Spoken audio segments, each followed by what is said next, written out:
जय हिंद, वंदे मातरम। दोस्तों, आज के वीडियो में हम लेकर आए हैं ग्रुप डी, जो कि 3 सितंबर का पेपर है और फर्स्ट शिफ्ट और सेकेंड शिफ्ट का पेपर है। तो आइए शुरू करते हैं। लेकिन दोस्तों, पहले सबसे बड़ी उन लोगों को ढेर सारी शुभकामनाएं जो बिहार पुलिस का रिजल्ट आ गया है। कल जो है रिजल्ट प्रकाशित कर दिया गया है। तो ऐसे बच्चे जिनका सिलेक्शन हो गया है, फाइनली सिलेक्शन हो गया है, उनके लिए ढेर सारी शुभकामनाएं। दोस्तों, अगर हमारे चैनल पर पहली बार आए हैं तो चैनल को सब्सक्राइब कर लीजिए और बेल आइकन को दबा दीजिए। लेकिन एक बात और, आज के मुख्य बात हम कहना चाहते हैं दोस्तों, अगर आप बिहार में फिर एक बार वैकेंसी आ चुका है और 13 तक लास्ट डेट है, तो आप अगर अभी तक नहीं अगर उस फॉर्म को फिलअप किए हैं तो जाके फिलअप कर सकते हैं। और हम एक टारगेट बैच चलाने वाले हैं, 76 के करीब में पोस्ट है बिहार पुलिस का। तो आप वहां जाके जो है देख सकते हैं, वेबसाइट पर जाके, बिहार पुलिस की वेबसाइट पर जाके आप चेक कर सकते हैं।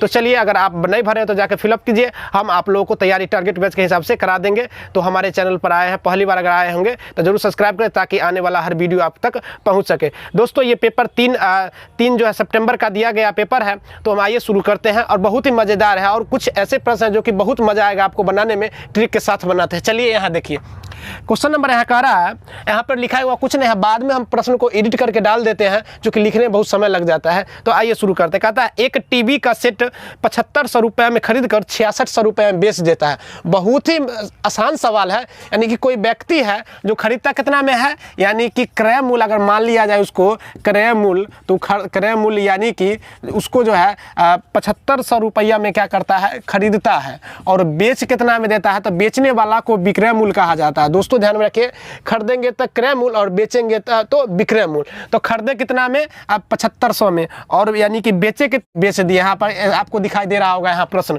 उसके बाद दोस्तों कहता है प्रतिशत लाभ या हानि बताइए, यानी कि प्रतिशत लाभ होगा या हानि होगा। तो कितना प्रतिशत का लाभ होगा या हानि होगा। तो देखिए, सबसे पहले हम हानि निकाल लेते हैं। यहाँ देखिए, अगर कोई व्यक्ति ज़्यादा में खरीदा 7500 में, यानी कि इतना में खरीदा और इतना में बेच दिया। कहने का मतलब है कि 7500 में खरीदा और 6600 में बेच दिया, तो क्या होगा, हानि होगा या लाभ। तो हम कहेंगे हानि होगा। क्यों हानि होगा, जब ज़्यादा पैसा में हम खरीदे हैं और कम में हम बेच दिए हैं। ये तो सिंपल तरीका है, आप लोग जानते हैं। तो देखिए, यहाँ पर अगर हम हानि की, पहला नंबर तो हानि हुआ है, तो हानि हुआ है तो हानि कितना का हुआ था, घटा दीजिए। यानी कि 0 घटा लेंगे तो, और 0 उसके बाद 15 में से 6 गया तो 9, यानी कि 900 रुपया का क्या हुआ है, हानि। तो हमको हानि प्रतिशत निकालना है, पहला प्रश्न है। तो हानि प्रतिशत निकालने के लिए हम लोग क्या करते हैं, हानि यानी कि 900 हानि बट्टे क्रय मूल्य। देखिए 7500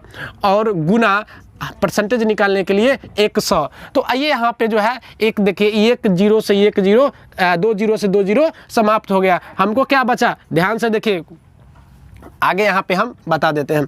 तो यहाँ पे जो है हम 15 से 15 छक्का 90 और 15 पचे 75 और 5 एकम 5 और 5 दूना 10, यानी कि 12 पंचे 60, यानी कि 12% का क्या हुआ है, हानि हुआ है। दोस्तों 12% का क्या हुआ है, हानि हुआ है। तो समझ गए। चलते हम नेक्स्ट प्रश्न की ओर। चलिए दोस्तों, क्वेश्चन नंबर हम 2 पे चलते हैं। 2 ही बहुत ही महत्वपूर्ण सवाल है। देखिए 2 नंबर कहता है, संख्या 6484y 6 8 से विभाज्य है कि नहीं है, वो संख्या हमको बताया जा रहा है। तो सबसे पहले हम क्या करते हैं, सो देखिए, सबसे पहले हम ये संख्या को, अगर कितना भी बड़ा संख्या रहे तो लास्ट 3 अंक से अगर 8 से विभाज्य हो जाता है, नियम यही कहता है कि अगर 8 से अगर 3 संख्या विभाज्य होगा तो जितना पीछे भी संख्या होगा सबसे क्या हो जाएगा, विभाज्य हो जाएगा। तो सबसे पहले हम क्या करते हैं, y के जगह पर हम 0 रख के चेक कर लेते हैं। तो यहाँ पे सबसे पहले 8 से हम 4 0 6 में भाग देते हैं। तो देखिए 8 पंचे 40, यानी कि ये 6, यानी कि 6 शेष बच गया, नहीं भाग लग रहा। तो हम क्या करते हैं, 1 रख के देखते हैं। तो यहाँ 8 में हम 4 1 और 6 में देखते हैं भाग देके।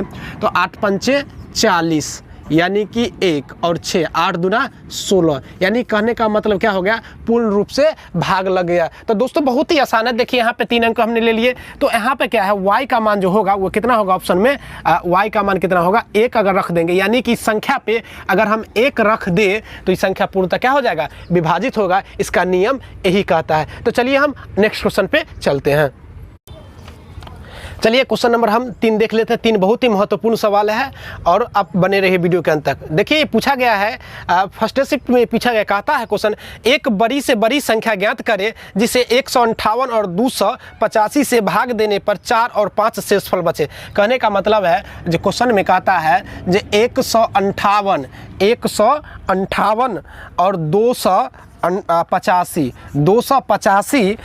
से क्या करना है, भाग देने पर जो है शेष कितना बचता है, 4 बचता है और शेष 4 और 5 बचता है। दोस्तों यहाँ पर शेष 4 बचता है और शेष 5 हमने घटा दिया, चूंकि घटाने के बाद वो संख्या, उसके बाद क्या कहता है, भाग देने पर शेषफल 4 और 5 बचे। तो बड़ी संख्या और छोटी सबसे बड़ी संख्या ज्ञात करना है। तो सबसे आसान तरीका है दोस्तों, इसको क्या कीजिए, आप 4 घटा लीजिए। तो 4 घटाने के बाद आप अगर देख पाइएगा तो 54 और इसको घटाइएगा तो 280।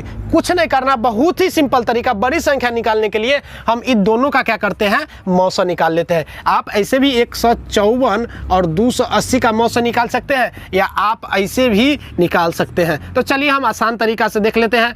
2 7 14 और 2 7 14 यानी कि 1 उसके बाद 280 आते हैं तो 2 लिखते हैं, 14 दूनी 28 और 2 7 14 और 2 से लगाते हैं तो 35 और 5 से लगाते हैं तो 5 7 35। देखिए यहाँ पे मौसा हमको निकालना है, एचसीएफ निकालना है। तो देखिए 1 2 तो आ ही गया और 1 7 और 1 7 यानी कि 2 7 यानी कि 14। इसका आंसर जो दोस्तों हो जाएगा वो हो जाएगा आपका 14 यानी कि मौसा हो जाएगा 14। तो चलिए हम नेक्स्ट क्वेश्चन पर चलते हैं। अगर अच्छा लगेगा वीडियो तो लाइक जरूर करते चलिए। अगला क्वेश्चन कर रहा है दोस्तों, अगला क्वेश्चन में कहता है एक आयत की लंबाई एवं चौड़ाई का अनुपात 3:2 है। यानी कि आयत की लंबाई और चौड़ाई का अनुपात जो है 3:2 है। अनुपात में लंबाई है और ये चौड़ाई है। उसके बाद कहता है यदि आयत का परिमाप 90 है और परिमाप जो दिया है, देखिए परिमाप जो दिया है वो 90 दिया गया है। आपको स्क्रीन पर जरूर दिखाई देगा, हम बाद में एडिट कर देते हैं। उसके बाद कहता है आयत की बीमाएँ ज्ञात की, यानी कि बीमा ज्ञात करना है। तो देखिए यहाँ पे सबसे पहले अगर ज़्यादा दिक्कत नहीं है तो इसको x मान ले तो 3 यानी कि एक परिमाप जो होता है, सबसे पहले ये देख लेते हैं। तो यानी कि परिमाप जो होता है वो परिमाप होता है 2 इंटू लंबाई जोड़ चौड़ाई यानी कि L जोड़ B, यानी कि ये हो जाएगा। देखिए यहाँ पे परिमाप कितने दिया हुआ है 90, लेकिन ये संख्या रहता तो हम बना लेते हैं, लेकिन यहाँ पे क्या कहते हैं, इसमें भी x हटा देते हैं और x में भी x हटा देते हैं। तो यहाँ देखिए ये क्या हो जाएगा, ये हो जाएगा आपका 2 इंटू 3x प्लस 2x। तो दोनों का आपस में अगर जोड़ेंगे, शायद हमें लगता है यहाँ से आपको बता देना चाहिए। तो यहाँ पे आते हैं, आगे बढ़िए। तो यहाँ पे आते हैं 90 बराबर, देखिए यहाँ पर 3 2 5, 5 दूना 10, यानी कि ये हो जाएगा आपका 10x। कैसे किए, तो ये दोनों को जोड़ दिए और इससे गुना कर दिए तो 10, यानी कि 10 9 90, यानी कि x बराबर जो आ जाएगा वो आपका आ जाएगा 9 आ जाएगा। चलिए तो x का मान कितना आ गया 9। अब देखिए दूसरी बात, लंबाई और चौड़ाई हमें बताना है। तो लंबाई यानी कि देखिए 3x है तो 3x तो है ही, तो इसको हम क्या करेंगे 9 यानी कि इसके मान पुट कर देंगे तो 3 गुना 9 तो 9 3 27। और यहाँ पे देखिए 2 है यानी कि 2x है तो 2 गुना 9 तो 9 दूना 18, यानी कि लंबाई हमारा ये निकल गया और चौड़ाई ये नहीं, यानी कि लंबाई 27 और चौड़ाई 18। ये आपके ऑप्शन में जो है जरूर होगा। तो चलिए हम अगले प्रश्न पर चलते हैं। चलिए अगले प्रश्न है, बहुत ही महत्वपूर्ण है और बहुत ही ईजी है, जिसमें आप तुलना नहीं कर सकते। इस बार का कई शिफ्ट में पूछा गया पेपर है। कुछ ऐसे प्रश्न बहुत ही ईजी होते। कहता है 84 रुपये के 2 बच्चे के बीच 5:7 के अनुपात में क्या होगा। यानी कि 84 रुपया है और 2 बच्चे के बीच, यानी कि 84 को रुपया दिया गया है और 2 बच्चे के बीच हमके पूछा गया है जो 5:7 में, 5:7 में। तो कुछ नहीं दोस्तों, हम सबसे पहले क्या करते हैं, ये दोनों का क्या आपस में क्या कर देते हैं, जोड़ देते हैं। तो इसको अगर जोड़ देंगे, योग कर लेंगे तो 5 + 2 तक कितना हो गया 7, यानी कि कुल तो हमको ये निकल गया, कुल जो है तो निकल गया, कुल रुपया तो हमका इतना निकल गया। अब आइए, अब कहता है पहला बच्चा यानी कि पहला बच्चा का अगर लेंगे, 1 पहला बच्चा का लेंगे तो यहाँ 84 यानी कि पहला बच्चा कितना है 5 और कितना है अनुपात ये 12 और कितना रुपया है तो 84 बरसते 84 यानी कि 7 5 35। आइए दूसरा बच्चा को हम लेते हैं तो दूसरा बच्चा का क्या अनुपात है 7 और बट्टा 12 और 84 तो बरसते 84 तो 7 49 यानी कि ये इसका मिल जाएगा और ये इसका मिल जाएगा। यानी कहता है कि बीच के अनुपात यानी कि जो है सो देखना है, तो यही इसका पहला बच्चा और दूसरा बच्चा जो है सो हो गया। तो चलिए दोस्तों अगले प्रश्न की ओर चलते। चलिए अगला प्रश्न जो कर रहा है बहुत ही बिजोर है और बहुत ही मस्त है। आप आइए देखिए, दिया गया है बहुत ही आसान इजी तरीका से पूछा गया है। ये आपको दिखाई दे देगा 50 गुना 18 एक 2 तरीका से हम बना सकते हैं। देखिए बहुत ही इजी प्रश्न, इसको हम 2 तरीका से बना सकते हैं। कैसे बना सकते हैं देखिए, आप कहिएगा जी सर इसको तो हम ऐसे लिख सकते हैं 18 पंचे 90 और 900 और 900 का वर्गमूल निकालेंगे तो हो जाएगा 30। चलिए एक तरीका हो गया, एक तरीका आपका आंसर निकलेगा। दूसरी तरीका से हम ऐसे भी इसको कर सकते हैं। दूसरी तरीका अगर इसको हम खंड करें, ये एक आपका तरीका हो गया। दूसरा तरीका से आप ये कर सकते हैं, इसको लिख सकते हैं 25 यानी कि 5 गुना 5 25 गुना 2 तो 5 25 गुना 50। देखिए इसको ये लिख सकते हैं। अब इसको आइए इसको क्या लिख सकते हैं, सो देखिए इसको लिख सकते हैं 3 गुना 3 तो 3 3 9 9 दूना 18। इसको ये लिख सकते हैं। देखिए यहाँ पे 1 यानी कि 1 5 और उसके बाद 2 3 और 2 यानी कि ये तो ये गुना कीजिए तो 5 या 15 दूना 30। देखिए आपके पास कई सारा ऑप्शन रहता है बनाने के लिए, आपको जो अच्छा लगे आप इसको बना सकते हैं। तो चलिए हम अगले प्रश्न पर चलते हैं। आपको स्क्रीन पर दिखाई दे देगा एक बेलन की त्रिज्या 7 सेंटीमीटर है 7 सेंटीमीटर है तथा ऊंचाई 24 सेंटीमीटर है। यानी कि बेलन की जो त्रिज्या दिया गया है वो 7 सेंटीमीटर है और 7 सेंटीमीटर है और त्रिज्या 7 सेंटीमीटर, ऊंचाई जो है 24 सेंटीमीटर यानी कि ऊंचाई जो है 24 सेंटीमीटर है।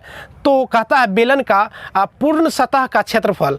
तो बेलन का पूर्ण सतह का क्षेत्रफल कहता है तो फार्मूला होता है 2 पाई r और r प्लस h होता है इसका फार्मूला है। तो बहुत ही आसान है, बहुत ही मज़ेदार प्रश्न है।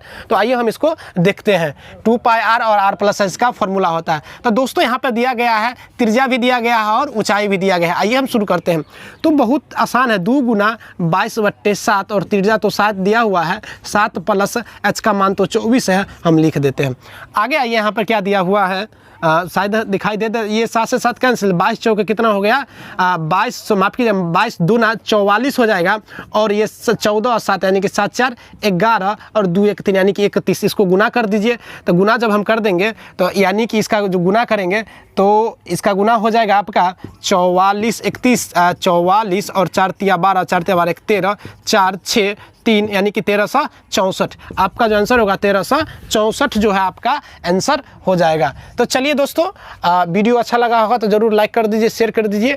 अभी तक हमारे चैनल को सब्सक्राइब नहीं किए हैं तो सब्सक्राइब कर लीजिए और टेलीग्राम में नीचे लिंक दिया गया है, वहाँ जाके आप जो है इसको PDF पा सकते हैं।